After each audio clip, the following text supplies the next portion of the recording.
Calaroga Shark Media.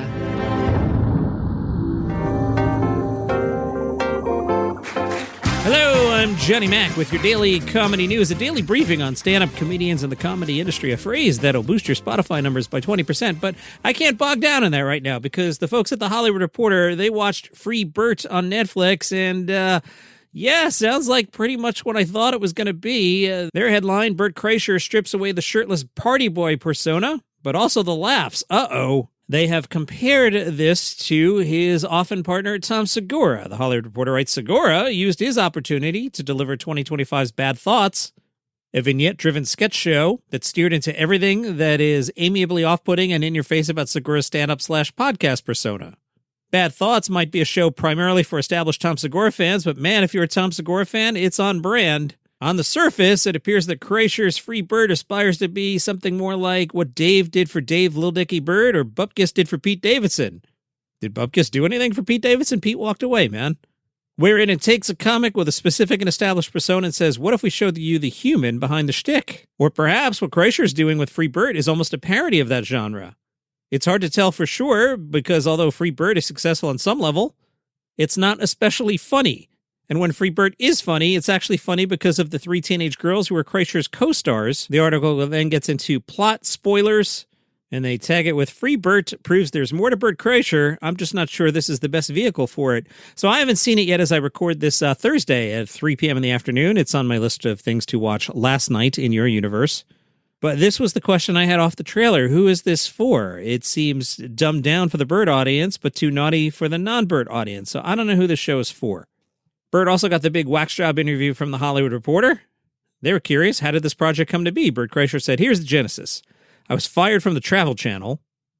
Everything was going away from me, and I had to refigure out who I was, and I was having an identity crisis at the same time.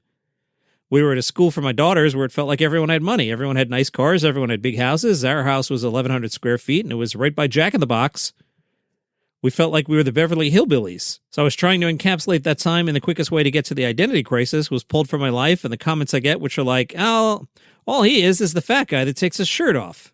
Bert says, I got hired for a private party one time. I tried doing material, and the guy goes, hey, man, put the shirt on and take it off again and just tell the machine. I was like, what? And he goes, we don't want to hear the other stuff. Just do the shirt rip-off one more time, tell the machine, then let's go party.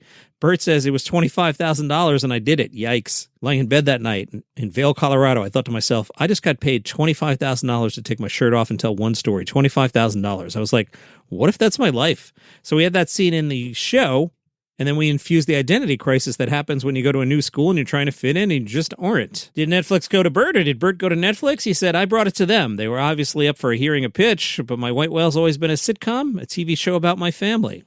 There was an Artie Lange sighting from the National Enquirer. A new photo suggests that Artie Lange is doing well. He's now 58.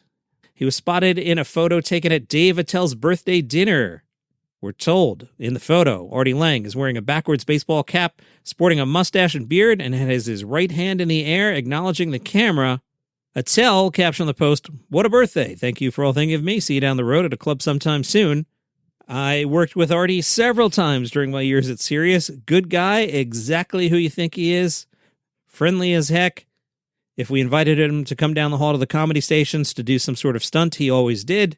Very, very friendly. I wish him the best, but I can also tell you I've been in the audience. I remember one night at the Las Vegas Comedy Festival watching Artie on stage, and I said to one of my coworkers, if we wake up tomorrow and he's dead, I'm not going to be shocked. I didn't say that dismissively. You could just tell that Artie had demons. He's quite open about his demons, and they were on stage that night. So I'm really glad Artie Lange appears to be doing well. Good guy. I wish the best for him. Jimmy Kimmel on Wednesday night suggested that the FCC has him in his crosshairs. On Wednesday, the FCC clarified its guidance on the equal time rule. That rule suggests that broadcast stations must afford equal airtime to competing politicians. Talk shows have been exempt from the rule since Jay Leno fought against it and won in 1996. Jay Leno's team argued that he was conducting interviews that qualified for the same carve-out granted to news programming. The FCC, in a ruling, said, importantly, the FCC has not been presented with any evidence that the interview portion of any late-night or daytime television talk show program on air presently would qualify for the bona fide news exemption. Moreover, a program that is motivated by partisan purposes, for example, would not be entitled to an exemption under long-standing FCC precedent. Kimmel said, we're once again threatened by the FCC. I might need your help again. So I'm not expert in this. So say Jimmy Kimmel had on Gavin Newsom. He has Gavin Newsom on. Does Kimmel then now have to have someone else? And what's the equivalent of Gavin Newsom? So you have to have the Republican gubernatorial candidate on? Like, how does this even work? And like, I get what it's trying to do. And part of me, I'm eye-rolling that because I get what it's trying to do. But putting my cynicism away, if you're like, oh, why wouldn't it be good to have both sides on things? Because there are some things you can't both side. All right, I'm not going to get political here. Let me just use a ridiculous example. Say I talked about Adam Sandler comedies. There's no both siding that. I'm not going to have a guest on telling us that Adam Sandler movies are funny, right? That would be ridiculous, and that's not how this show goes. This show makes fun of Adam Sandler comedies. So if you told me I had to have somebody on to be pro Adam Sandler comedy, I just wouldn't do the Adam Sandler segment. Now, I'm being very facetious here, but now apply that to politics. So now you look at it and go, maybe we shouldn't have Gavin Newsom on. We'll have nobody on. We won't talk about issues at all. And that gets back to me eye-rolling going, I see what they're trying to do here.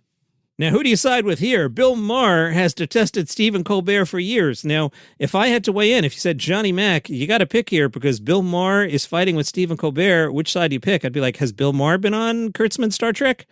And you would say no, and I'd go, I'm picking Bill Maher. I'll hold my nose and pick Team Maher because he hasn't ruined Star Trek. All right, what's the issue here? Bill Maher was on The Late Show in 2015. During the interview, Stephen Colbert, a devout Catholic and Star Trek ruiner, challenged Bill Maher on his atheism. The conversation got tense. During the interview, Colbert referred to Maher as dull. Maher fired back and called the host Steve. Colbert said, who the F is Steve? Are you my third grade teacher? All right, relax, dude, relax. Apparently, they're still mad. A source says Stephen thinks Bill is pompous and Bill thinks he's a smart aleck. People think it's an act, but these guys really don't like each other, even a little. Maher has explained, yeah, but the good part is we don't hide it. Like, he doesn't like me and I don't like him and we don't deny it. Maybe we'll become friends one day, said Bill Maher. I've had that happen before with people, you get off on the wrong foot. I mean, there's no reason why two comics, we have a lot in common. But, I'll say it now. I think I did a show twice. You could tell it's on screen. It's okay. It's not like we effing fought each other. Craig Ferguson not coming back to late night.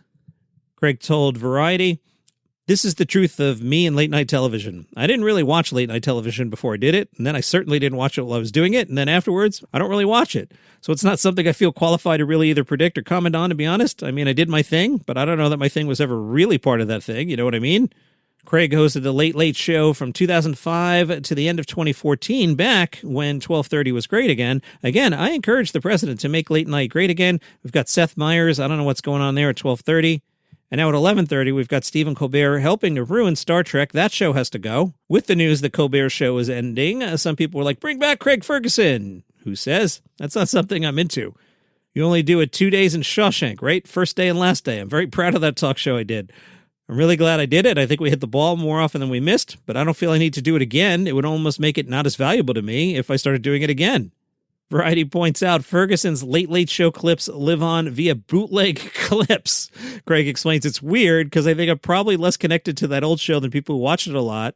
That was then and now is now. I'm glad I did it. I'm very proud of it, but I haven't lived with it on a day-to-day basis for a long time. Craig is now hosting Scrabble. He says, I've been playing Scrabble since I was a kid. I suspect it's the reason I can actually read, given the way that my education went.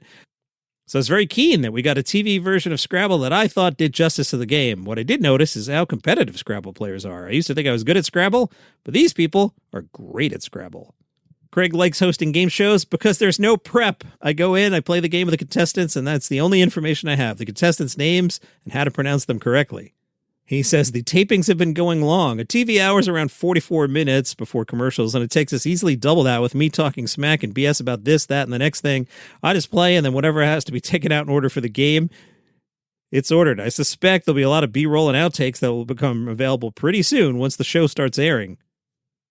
If you are enjoying daily comedy news, one way to support the show is get the ad-free version. What do I do, Johnny Mac? That sounds cool. Well, what you do, friend, is you open up the Apple Podcast app, you'll find a banner. It says uninterrupted listening. You click on that, and then you'll be part of a 30-day free trial. We get this show and a bunch of others on the channel ad-free. Then, after the 30 days, it's no longer a free trial. Then you're in, and it's $4.99 a month, and all the ads go away. Great way to support the show. Take it away, Bert Reynolds.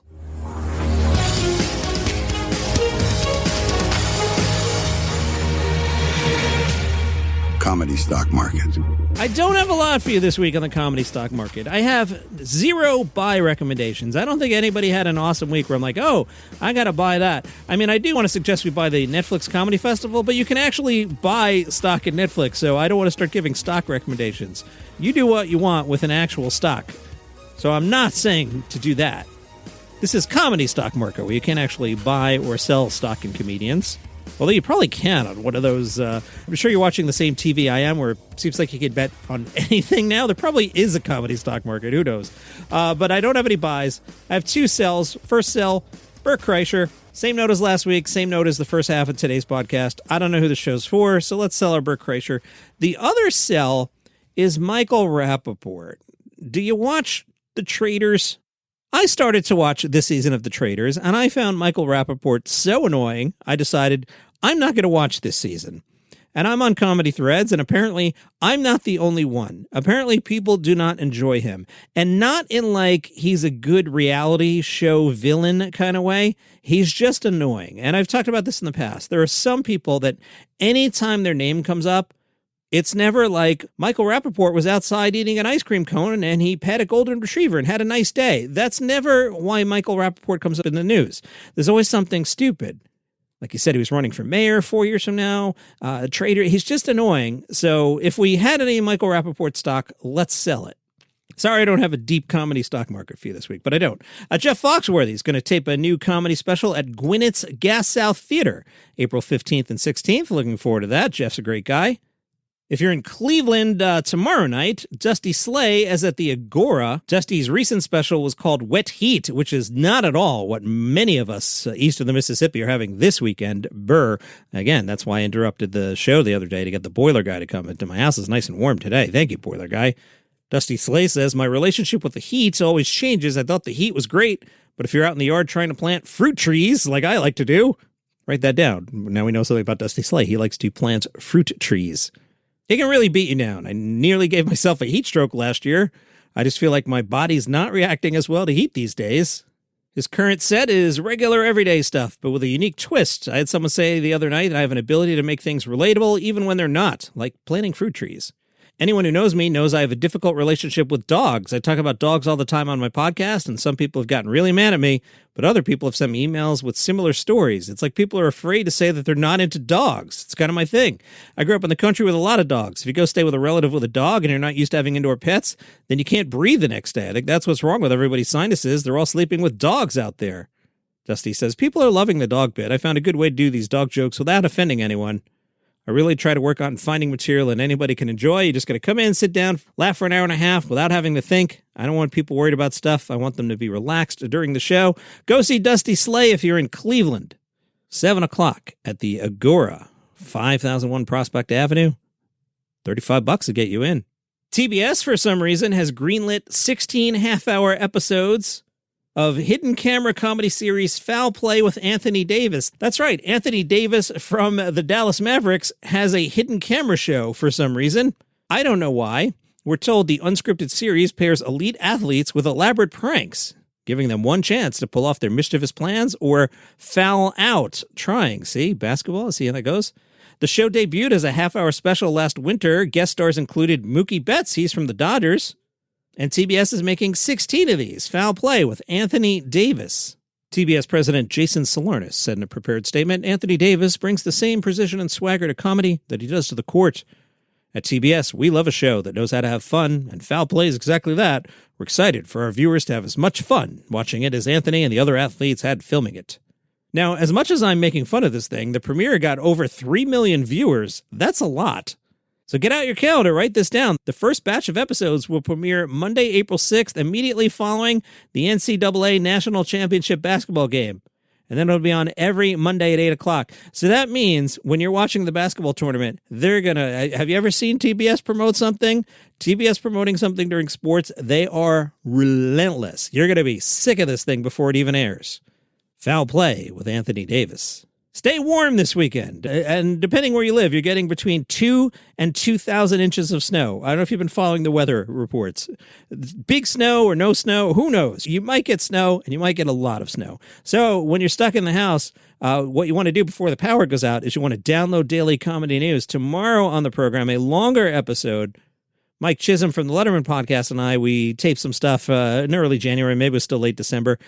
And we kind of BS about comedy for like a half an hour or so. So that'll keep you entertained until the lights come back on. Then Sunday on this very program, a normal show. I've got some industry stuff. There are a couple deeper dives on the comedy industry and how it all works. So we'll do that in the second half of Sunday's podcast. Normal episode Monday morning, and then Monday at noon, Comedy Survivor Week 3 results. Okay, have an awesome weekend. Appreciate you all. New listeners, welcome aboard. See you all tomorrow.